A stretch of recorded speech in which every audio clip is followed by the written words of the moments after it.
Sometimes in a relationship, it seems like one person is the one, asking the deeper questions and, sharing a lot or getting into the emotions more. But is it really true that that person, whether it's you, whether it's your partner, is it really true that that person is the one being the most vulnerable? Hey everyone, welcome to my channel where I give you tips and strategies and content to help you live your most fulfilling lives and have your most fulfilling relationships. So today I wanted to talk about, this sort of belief we often have in our life that we are the vulnerable one, or maybe we believe that we're the one who isn't as vulnerable because our partner, seems to be more in that way. And while it can absolutely be true that sometimes someone is doing more of the mental and emotional labor in a relationship, and that is a separate topic that it could be addressed.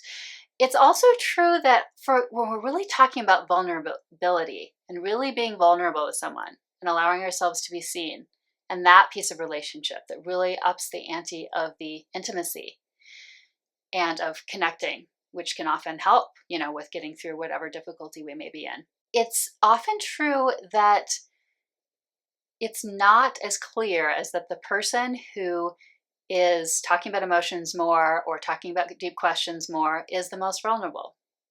So let me give you some examples about how it might look, all of which I have done before, just so you can see how it might show up.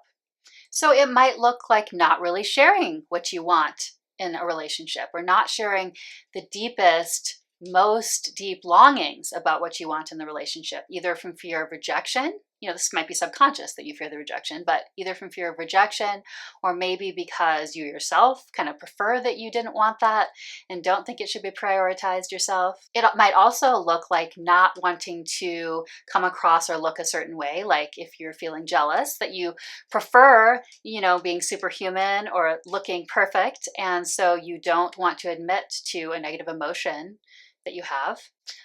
And it might even look like not sharing other difficult emotions around a challenge that you're having. Maybe not everybody knows you're having a challenge with a particular habit, or you're having a challenge around confidence.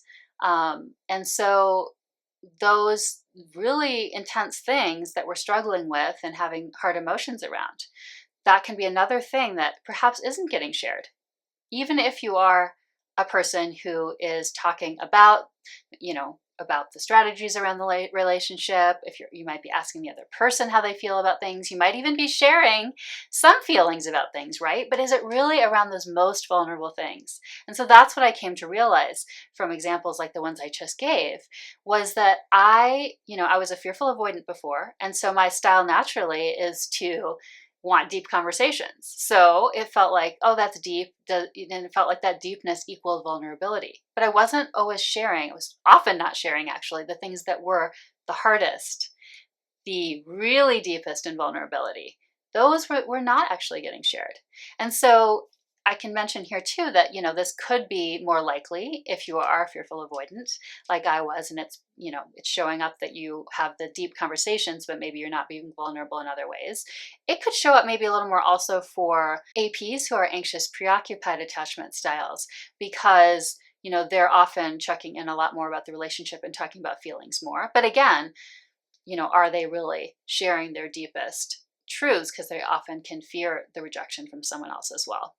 So it could show up for anybody, but perhaps a little more so for those styles, if you are those styles or your partner is. So as you could probably see from those examples, they were the ones that make us sort of look the worst perhaps in other people's eyes, or, because we are judging it, or, we grew up in a family that judged it, or there's some stereotypes around in society. They're also maybe the ones that make us feel most threatened emotionally, because like I said, because of it making us fear rejection, whether that doesn't necessarily mean someone actually physically abandoning us or the relationship, but it can feel rejecting just to share something and feel like it wasn't received in a way that, we so tenderly wanted. So why is this important, and what can we do about it? It's really important to be honest with ourselves about this, to try to see it, because this is a way for us to be seen the most deeply. These really are the most important things to at least be acknowledging. Maybe we don't always share them, at any given time, but understanding this about ourselves and then being able to share them often with someone really close to us, like our partners, is that way of really upping the ante on being there for ourselves, on getting our intimacy needs met. And, that also goes a long way towards helping our relationships be closer and more fulfilling.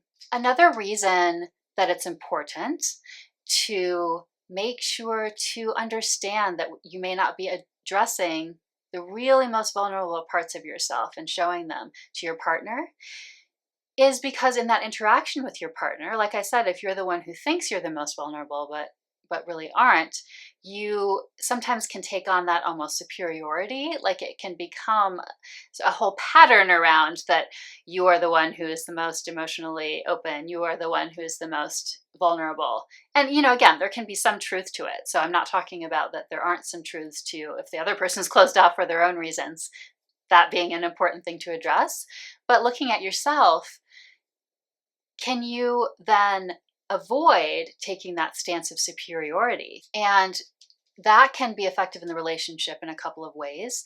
It can mean perhaps that we have more compassion for our partner because we see how difficult it is to have that vulnerability. Like if we see it, for example, in my case, I started to see it more as a personality thing that I liked to have the deeper conversations. And it felt actually quite separate from, I felt more similar to my partner because it felt more separate about whether I was showing, deeper challenges and vulnerabilities and emotions. And so that helped me to understand him better. And that meant that the way I approached our interactions wasn't as kind of prodding. So it really changed the tone of the interactions because I understood that I actually didn't want those vulnerable things poked at myself either. And so it can provide a way then of interacting in a way that both doesn't have that superiority of implying that, we're the more vulnerable one and they're the less vulnerable one then, right, in return, or as part of that. And it can help that the tone is gentler, is more respectful in a way, and is more compassionate towards the other person. So try to examine this. Try to catch if you really have a longing or fear and around your relationship, for example, and then notice, is that something you actually say? Is it or not? And so that can start to help you see this, which is, the important first step is to see that you're doing it or not doing it, I guess, because you're not sharing. And it can help you to start to pinpoint what some of those really touchy areas are for you and most vulnerable areas. And then from there, you can, choose when it feels like the right time to share them. And as part of that process and examining it, you can ask yourself a couple questions. So besides noticing what's the most vulnerable for you, and if it helps you to write this down, you certainly can journal around it if you're someone who likes to journal, but you don't have to. Can you see any elements of judgment that are around it? So that's an important piece. Why aren't you sharing it? Is it judgment? Is it fear? Is it fear of rejection on whatever level? Just emotional rejection, or maybe you do have a belief that your partner would leave you. Whatever that is, if you can sort of try to see that too, why are you not sharing? And another way to ask that question is, what am I scared of if I were to share? What am I scared of happening next?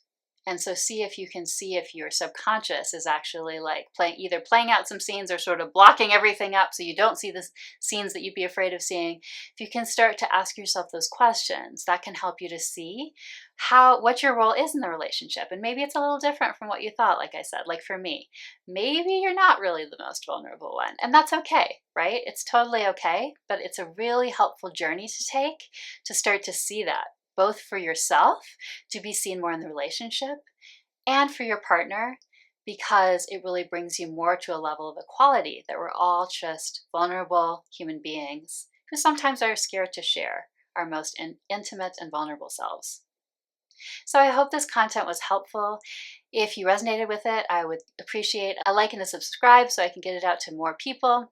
And if you're interested in my free newsletter, it's just going to be sent out occasionally. You can go ahead and check that out in the description box below, as well as if you'd like to, if you're interested at all in one-on-one coaching, I'm open to that, both life and relationship coaching, and you can look in the description box for the contact link for that.